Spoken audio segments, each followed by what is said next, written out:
On the 27th of May 1941 at 10:39 a.m. and almost 2 hours into the battle then raging, the German battleship Bismarck went down, coming to rest at the bottom on an even keel. Some 2,100 men of the 2220-strong crew were lost with her. Leading up to this event, dozens of ships had been hunting for the German battleship for a period of some 5 days. During her first encounter with the enemy, Bismarck literally tore apart the British battlecruiser HMS Hood, the pride of the Royal Navy, and in the process basically sinking the personification of Britain's power over the seas in just 3 minutes. It was only after repeated naval and air attacks on a German ship and then a daunting battle with 2 British battleships and 2 heavy cruisers simultaneously, and also even 2 torpedoes fired from almost point-blank range, that Bismarck finally sank. But there was no room for complacency in Whitehall. They wouldn't rest as long as Hitler still had Bismarck's sister ship, Tirpitz. The second of 2 Bismarck-class battleships, Battleship G, was launched on April 1, 1939, with the leader of the Third Reich, Adolf Hitler, in attendance. He delivered a rousing speech on the occasion and conferred the new rank of Grand Admiral to Erich Raeder, the commander of the Kriegsmarine, who stood at the Führer's side during the elaborate ceremony. The ship was christened by Ilse von Hassel, daughter of one of the founding fathers of the German Imperial Navy, Admiral Alfred von Tirpitz, the ship's namesake. On the day that Bismarck was slipping beneath the waters of the Atlantic after that most desperate of battles, her sister ship was yet to complete her sea trials, and thus had not taken part in Operation Rheinenbung, the first major sortie of the senior battleship that also turned out to be Bismarck's last voyage. The loss of one of Hitler's 2 favorite ships led to the Kriegsmarine to taking special measures to protect the remaining ship. A meeting was held at Hitler's Wolfschanze headquarters, at which Raeder proposed that Tirpitz be deployed to the waters around Norway. The arguments of the commander of the Kriegsmarine were more or less as follows. German troops in Norway would get their supplies exclusively by sea, and well, these lanes had to be protected. It should be possible to change posture and move from defensive to offensive, supported by other ships. Tirpitz would create a constant threat to Allied Arctic convoys, which had started navigating from Great Britain to the Soviet Union in the summer of 1941. Tirpitz also carried the power of a fleet in being, to tie down major British naval assets that would be needed to cover those convoys, and thus prevent those forces from being redeployed to the Mediterranean Sea or the Indian Ocean or Pacific. As for the concept of the Atlantic sortie, for which in fact Bismarck and Tirpitz had originally been built, well, firstly, the battleship would face frequent fuel shortages, and secondly, and perhaps more importantly, going out for another ocean raid bore the risk of Tirpitz sharing Bismarck's fate. The British already knew the price of such a vessel and would come after her with basically everything they had. Hitler, who feared for the fate of the battleship and wanted to deter an Allied invasion of Norway, agreed to Raeder's proposal, and in doing so unknowingly sealed Tirpitz's fate. The German elite had reasons to be concerned about saving their supership. The British had engaged Bismarck, witnessed her power and danger in the process, and now her sister ship had become the headache of the Admiralty, whose anxiety began to border upon panic, to quote David Woodward, an American historian of English descent. If Tirpitz manages to break out into the ocean, she can simply paralyze our shipping in the North Atlantic, First Sea Lord Sir Dudley Pound wrote with alarm in his memorandum to the Prime Minister. Winston Churchill responded with the following missive. She, meaning of course Tirpitz, creates a general fear and threat everywhere at once. The British had made their first attempts to destroy Tirpitz a year before they encountered her sister ship in battle.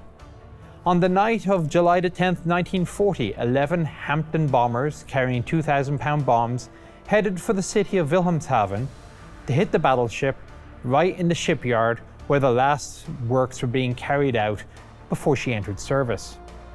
Because of poor weather on the initial run, the planes were unable to spot their target, and despite British bombers repeatedly attacking the harbour for a period of 2 weeks, no bombs or time-fused mines struck Tirpitz. In January 1942, Tirpitz left Kiel and moved to the Fettenfjord, about 15 miles east of Trondheim. The relocation was carried out in great secrecy. The ship maintained a full blackout while moving, and all of her anti-aircraft artillery was manned, alert, and operational. Her mooring was also well conceived, next to a cliff which protected the ship from air attacks from the southwest. 24 additional anti-aircraft batteries were installed around the fjord, as well as anti-torpedo nets and heavy booms at the entrance to the anchorage. A dedicated fleet also frequently concealed the entire ship from aerial reconnaissance and attack with a cloud of artificial fog.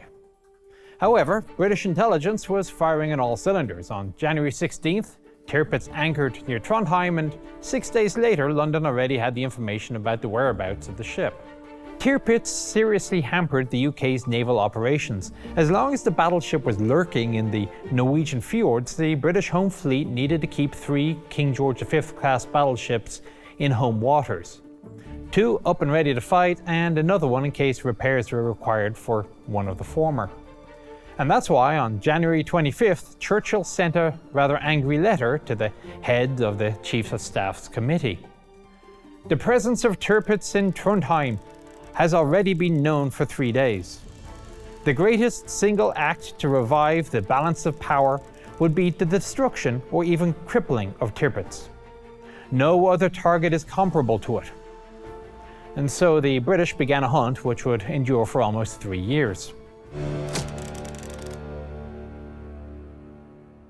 The first operation against Tirpitz in the Fettenfjord was called Oiled. On the 9th of January 30th, 1942, a planned attack of 16 British bombers flying from Lossiemouth airfield in Scotland was disrupted by poor weather over the target, which prevented the aircraft from finding the ship. They returned to base with their entire payload.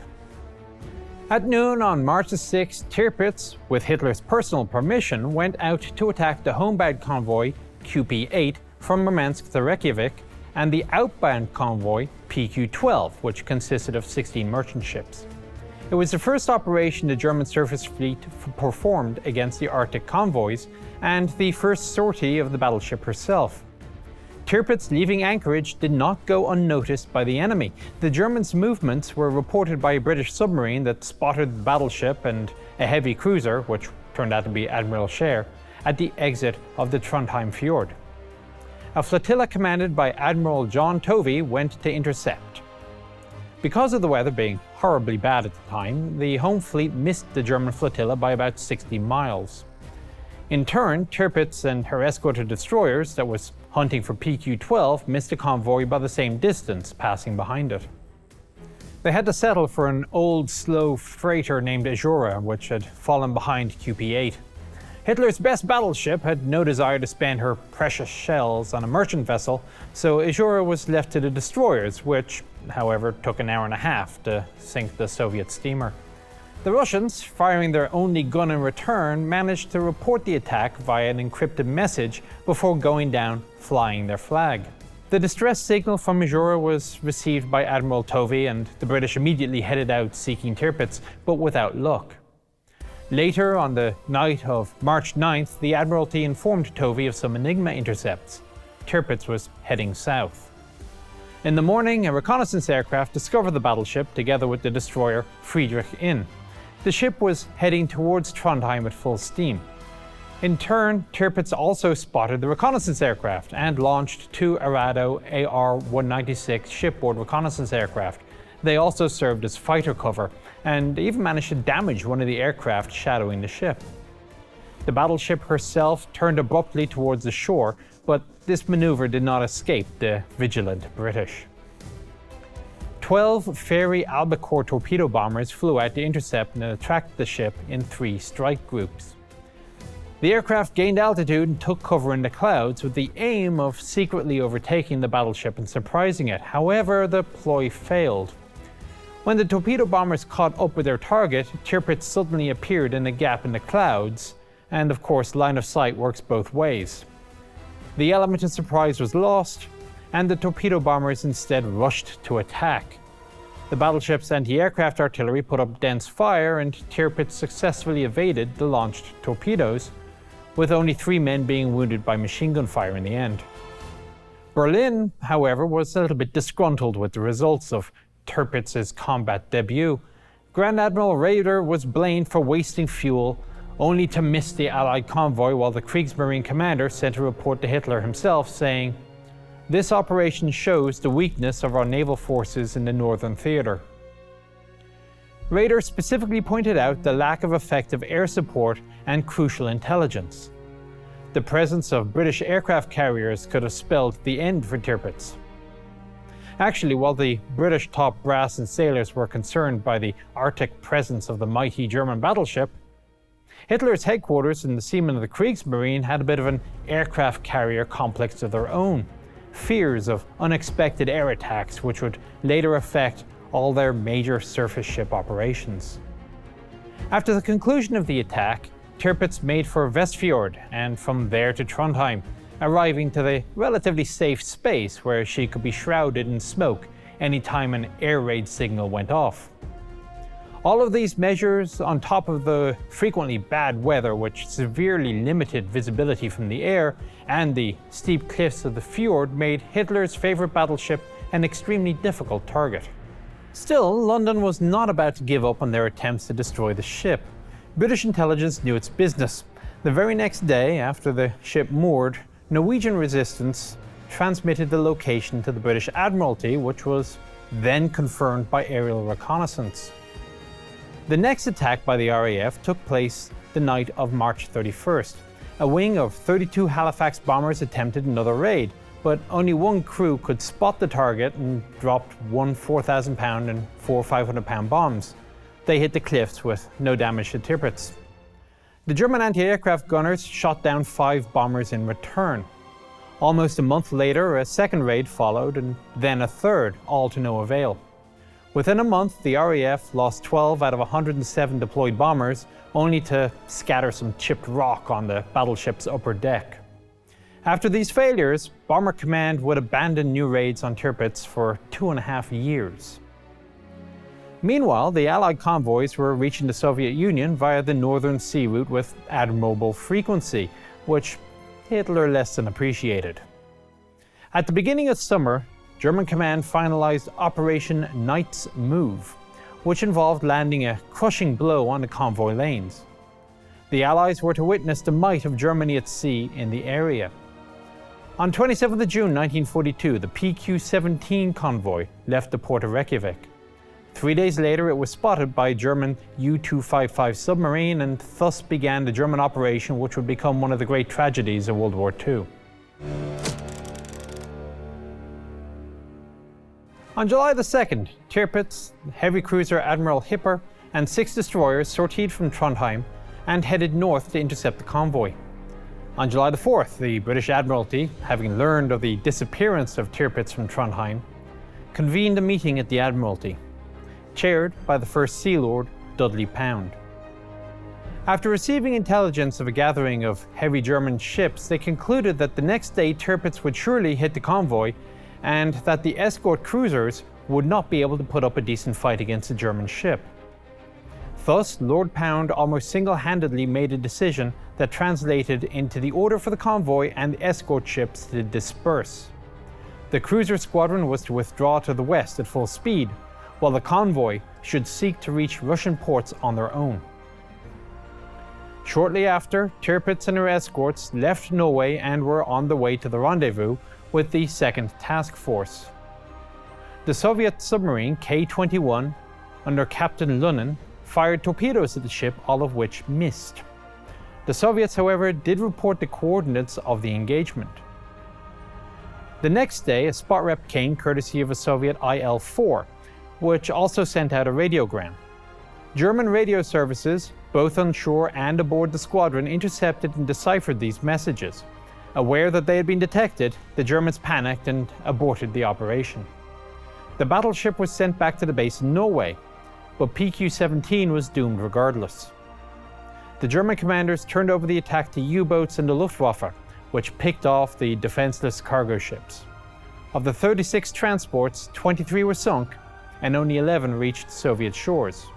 Thus, without firing a single shot or even coming close to the convoy of ships, Tirpitz had scored a momentous victory on the seas. Following Operation Knight's Move, the Germans moved Tirpitz to Bougainfjord, near Narvik. For a prolonged anchorage, she left the harbour only once for target practice. By this time, the ship needed a major overhaul. Hitler had forbidden the ship from making the dangerous return to Germany, and so the overhaul was conducted in Trondheim, and the ship returned to her habitual site in Fettenfjord. The defences of the anchorage were further strengthened. Additional anti-aircraft guns were installed, and double anti-torpedo nets were now erected around the vessel. During the repair process, the British again attempted to attack the battleship that had been causing them so much trouble. This time, they abandoned the idea of air raids and employed the MO previously used by their adversaries, the Italians. At the end of 1941, the latter had attacked the British battleships moored in the Mediterranean harbour of Alexandria using human torpedoes. 6 months later, the Royal Navy adopted their own model under the name Chariot, and this is what they decided to use to destroy Tirpitz. An inconspicuous civilian ship would deliver the torpedoes as close as possible to target, and the two Chariot's crews, a total of 6 trained British seamen, would see the matter to the end. However, the operation did not go according to plan. On October the 30th, the cutter entered Trondheim Fjord and safely passed the German patrols, with the last 10 miles to go until their target. But that's when the saboteurs had their spell of bad luck.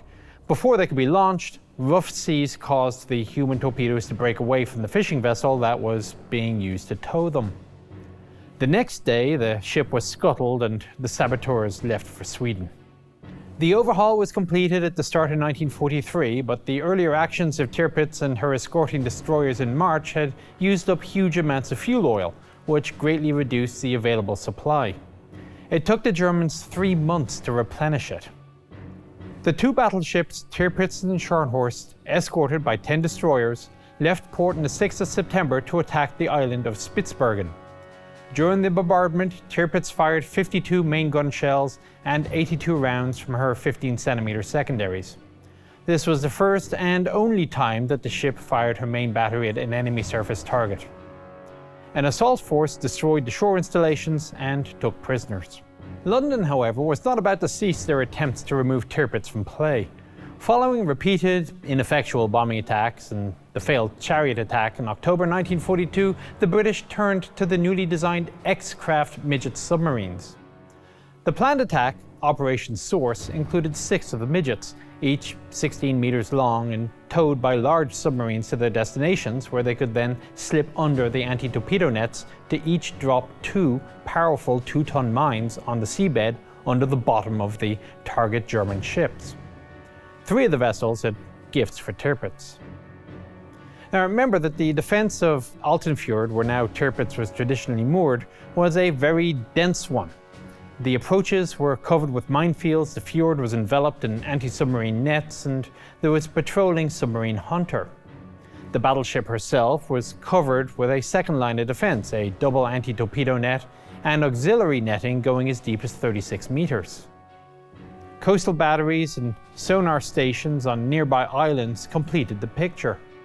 Yet, the British still managed to get to the pride and joy of the Kriegsmarine. It happened on September 22, 1943, when the mini-subs managed to penetrate the Kafjord, where the battleship was then located.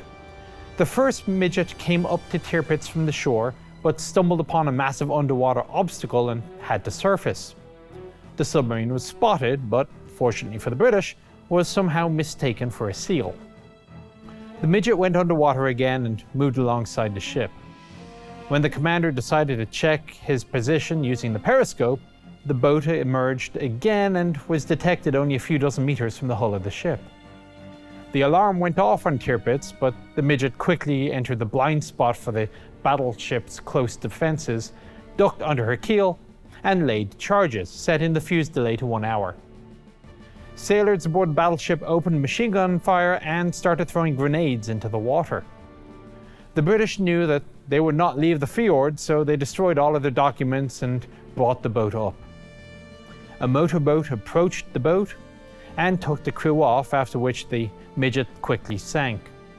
The commander on Tirpitz ordered the engines to be fired up. The battleship needed at least an hour to start moving under her own steam, so tugs were additionally called in to help, and the ship tried to quickly relocate. Divers were sent to inspect the hull underwater, and an onboard seaplane took off to case the surface of the fjord. Within 5 minutes, a second midget was spotted on the surface. Having reached Tirpitz earlier, it had gotten entangled in the anti-torpedo net. It freed itself, but not without a struggle, and then continued under the battleship where it dropped its 2 mines. After that, the mini-sub went to escape, but then got caught up in the net again and surfaced a few hundred meters to the right of the battleship's bow. The Germans opened fire, but the boats slipped away again under the water. The crew of Tirpitz attempted to move the massive battleship using towing cables, anchors, and winches, but they didn't have time. 50 minutes after spotting the first submarine, the ship was shaken by 2 powerful explosions off the port bow. The huge ship seemed to jump out of the water, with all of her anchor chains torn off, steam rising from burst pipelines, and a massive ensuing oil spillage. The concussion from the explosions, unfortunately, also hit the boat hiding underwater. The midget suffered heavy damage and had to surface. Only 2 crewmen managed to get out, and the other 2 died. The same was the destiny for the third mini-sub. When it emerged some 600 meters starboard of Tirpitz, all the battleship's anti-aircraft artillery opened fire. The boat went under, and several minutes later the Germans dropped 5 depth charges. The crew of the midget sub never got out. They only managed to identify the debris at the bottom some 30 years later. The damage caused to Tirpitz, which at first seemed negligible, turned out actually to be quite extensive once it was looked into. This was especially true of the power plant compartments. All 3 shafts were jammed, and damage to the turbines prevented the battleship from moving under her own steam. The tiller section of the left rudder was flooded, and flooding had damaged all of the turbo generators. The ship's power system had been disabled by broken steam lines, fuel mains, and severed power cables. The explosive concussion had also almost completely destroyed all the complex devices, radio stations, and fire control radars. The guns had taken some serious damage as well. Immediately after the attack, the Commander-in-Chief of the German Navy, at this point Grand Admiral Dönitz, was sent a detailed report on the damage from the battleship. He, in turn, sent a memo to Hitler, which read that even after a major overhaul, Tirpitz's combat capability would not be fully restored. Thus, at the cost of 9 men killed and 6 captured, the British had achieved significant success. Having the stranded battleship towed to Germany would have been an unacceptable risk, and the German top brass decided to repair the battleship on the spot. The forces and means that the Germans had in Norway could not provide for a full recovery of the ship. However, by March 15, 1944, 6 months after the midget's attack, all of the work that could be done without docking Tirpitz had been completed. The battleship went on to full-speed trials and gunnery trials. This was a great boost to the crew's morale. Tirpitz was operational again. However, during the trials, her left shaft developed a strong vibration which hampered her ability to reach full speed. There was also an issue with the cruising stage of the right shaft. However, it had all been addressed by April 2nd, and on April 3rd, the battleship was scheduled to go out to the Alton Fjord for the first time since repairs. For the duration of the repair period, the crew might be forgiven for thinking that the Allies had forgotten about them. There was only the one attack on the Alton Fjord on the night of February the 10th by Soviet IL-4 bombers. However, the bombers hit the rocks on both sides of the battleship without causing any harm. But no, the British hadn't forgotten anything. After Scharnhorst was sunk on December 26, 1943 in battle with a British squadron, the Admiralty was closely following the repairs on Tirpitz, the last combat-capable large surface combatant that the Kriegsmarine had in the north. When the aerial reconnaissance reports intimated that Tirpitz was ready for sail, a new operation to destroy the ship was conceived. A major airstrike involving 6 carriers in 2 formations was set for the 4th of April 1944, but rescheduled for a day earlier when Enigma decrypts revealed that Tirpitz was about to depart on the 3rd of April for sea trials. The attack, performed in perfect weather conditions, consisted of 119 aircraft in 2 waves, less than 2 hours apart. Tirpitz was in the net box. The first wave struck as tugs were preparing to assist the ship out of her mooring and the anchors hadn't yet been raised, though all the boilers were already steaming. Only the mooring and anchor posts were manned. While the boiler rooms and engine rooms had men on watch, only one anti-aircraft gun had gunners. The aircraft achieved the element of surprise. The crew sounded the alarm, but the smokescreen over the anchorage was still very thin and British incoming aircraft met only chaotic, scattered fire. The Martlet and Hellcats hugged the surface coming in and ravaged the deck and superstructures with machine gun fire before the Barracudas dove in to drop bombs. The first wave lasted 1 minute exactly. British pilots claimed at least 6 definite and 3 possible hits. The second wave of British aircraft saw the German anti-aircraft gunners put up more dense fire, but neither them nor the smokescreen stopped the aircraft. Hellcats suppressed the battleship's anti-aircraft guns, Martlets used machine guns on the bridge and superstructures, and the bombers scored 8 hits and 5 likely. 2 minutes later it was all over. The Germans reported 14 direct hits and 2 near misses. The reports from late April 3rd confirmed that the attack had killed 122 men and wounded 316 others, including the ship's commander. Total losses for the Royal Navy: 4 aircraft and 9 men. In 2 raids over 3 minutes, the British had destroyed the results of 6 months' worth of repairs and dealt a terrible blow to the crew's morale. Tirpitz needed major repairs again, so work was done around the clock in 3 shifts. Destroyers ferried important equipment and workers from Kiel to Altenfjord. All this under frequent bombing raids. During the spring and summer of 1944, British Naval Command made several more attempts to destroy Tirpitz from the air.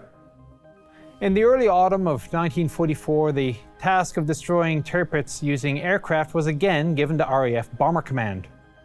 On September 15th, 27 heavy Lancaster bombers took off to attack the battleship, 21 carrying 6 short-ton tallboy bombs and 6 each carrying 12 JW mines. There was 1 Lancaster without a payload, instead it carried a camera to record events. The Germans met the enemy fully ready, and because of the dense smoke and anti-aircraft fire, only 16 aircraft managed to drop their bombs. They scored a single but mighty hit on the ship's bow. The tallboy penetrated the ship, exited the keel, and exploded in the bottom of the fjord. Water flooded the bow, and the concussive shock caused severe damage to the ship's power units, guns, and fire control equipment. The ship was rendered unseaworthy and was limited to a crawling pace. Repair work was estimated to take 9 months, and the damage persuaded Naval Command to repair the ship for use only as a floating gun battery south of Tromsø to ward off an Allied invasion of Norway. On the night of October 15th, Tirpitz made the last voyage of her career, and almost immediately after her arrival at the new location, London received a radiogram from Norwegian resistance. On October 16th, the battleship was identified by a spotter plane, and the British hurried to finish the job before the polar night set in. A force of 31 Lancaster bombers carrying tallboys and impact fuse mines took off for the final British attack on Tirpitz on 12th of November 1944. The smokescreen was put up by the crew but did not provide proper cover. The ship was perfectly visible from the aircraft, and German fighters never appeared. Tirpitz received 2 direct hits. The first bomb pierced the armoured deck and exploded in the boiler room. The second hit the aft superstructure. The midships hit caused significant flooding and quickly increased the port list to 20 degrees. Righting her was impossible. The emergency flooding system failed. Progressive flooding from other explosions increased the list to 70 degrees, up to the full immersion of the port side. Within 10 minutes, a large explosion rocked one of the turrets. The turret roof and part of the rotating structure were thrown some 12 meters towards the shore. With her listing heavily, the captain issued the order to abandon ship. The escaping crew opened the hatches, water rushed in, and Tirpitz rapidly rolled, burying her superstructure in the sea floor.